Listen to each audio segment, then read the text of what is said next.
Motivation यहाँ पे लेकर नहीं आया हूं, मैं सामान्य बातचीत करने आया हूं आपसे। स्ट्रेस फ्री रहना है, ठीक है ना। स्ट्रेस में कब आ जाते हैं, जब हम बहुत ज्यादा लोड ले लेंगे और एग्जाम मान लो कल है और आज हम रात को 2 बजे तक पढ़ रहे हैं। ऐसा नहीं करना है।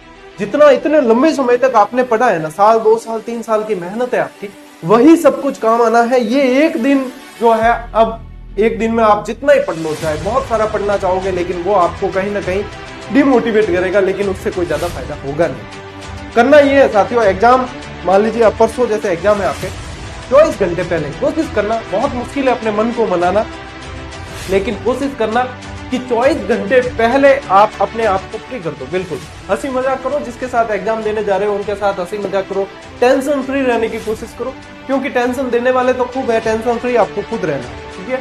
बेस्ट होगा आपके हिसाब से, आप अपना बेस्ट लेके आना है, ठीक है। एग्जाम हॉल में कुछ गलतियां नहीं करनी है। एक तो क्या है कि आपके कपड़े उस हिसाब से पहन के जाना कि वहां पे आपको परेशान ना होना पड़े। आजकल एग्जाम में सब आपको बताइए कि काफी सारी चीजें खुलवा दी जाती है, गहने से संबंधित या जो भी है, तो ये सारी चीजें ध्यान में रखकर जाना पहले से। हर एग्जाम में होता है, तो यहाँ पे भी ध्यान में रख के जाना। एग्जाम सेंटर पे कोशिश करना, एग्जाम सेंटर के आसपास आप एग्जाम से कम 8 से 10 घंटे पहले पहुंच जाए, ये सुनिश्चित करना, क्योंकि ये काफी सारा कई बार ऐसी चीजें हो जाती है जो डिले होता है, तो फिर स्टूडेंट एग्जाम हॉल में अपना 100% नहीं दे पाते।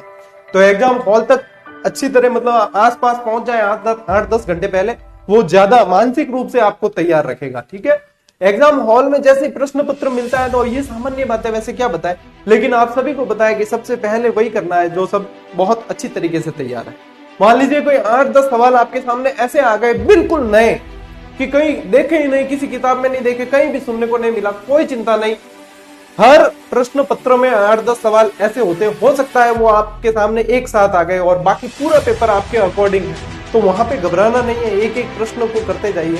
और एक ओएमआर भरते समय कई विद्यार्थी गलती करते हैं, वो ये करते हैं कि एक साथ पढ़ने बैठ जाते हैं, तो कई बार जैसे एक सीरीज भी चूक गए आप, एक प्रश्न चूक गए, तो पूरी वो लाइन खराब हो जाती है, फिर वहां पे कोई रास्ता नहीं है। कोशिश करें कि एक एक प्रश्न को भर सके तो बेस्ट है, नहीं तो फिर 5-5 प्रश्न का लॉट तो कम से कम भरने की करें। ज्यादा का लालच मत करना, 5 भर दिए तो वो फ्री है मुझसे, उसको आपको वापस देखने की जरूरत नहीं है। और एक एक भर दोगे तो भी अच्छा, वो आपकी अपनी स्ट्रेटेजी है, ठीक है। मैं यहाँ पे साथियों आज ये वीडियो लेकर आया हूँ, एक तो आपको शुभकामनाएं देने के लिए, आपको अपने आप पे विश्वास करना है। Good luck for your exam, just keep believing in yourself and you will surely achieve each of your goal. आप हर वो लक्ष्य पा सकते हो यदि आप पर अपने आप पर आत्मविश्वास है। ध्यान रखना, वो पड़ोसी उसको मिठाई खिलानी है, ठीक है ना। और एग्जाम हॉल में पेपर को बिल्कुल फोड़ के आना है, बहुत अच्छी तरीके से, चाहे कहीं से पढ़े हो साथियों, लेकिन मेहनत आपकी ही है। चाहे मैंने पढ़ाया है, चाहे मेरी पुस्तकें पढ़े, चाहे और किसी संस्था से पढ़े हैं, चाहे किसी टीचर से पढ़े हैं, लेकिन उनका जो भाग है, उनका हिस्सा, वो 10% ही है। 90% आप लोगों की मेहनत है, और आप लोगों की मेहनत ही आप लोगों को सफलता दिलाएगी।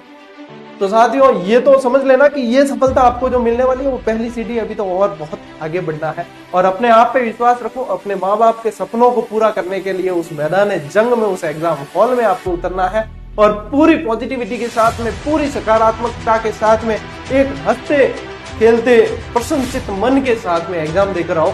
और मेरा पूरा विश्वास है आप लोगों ने जितनी मेहनत की है ना, उससे बेहतर आप परफॉर्म करके आओगे। और ध्यान रखना, अब वो मैदान जंग वही जीतना है, बाकी सारी आपकी तैयारी पूरी है। मेरी शुभकामनाएं साथियों आप लोगों के साथ ऐसी बनी रहेगी। बाकी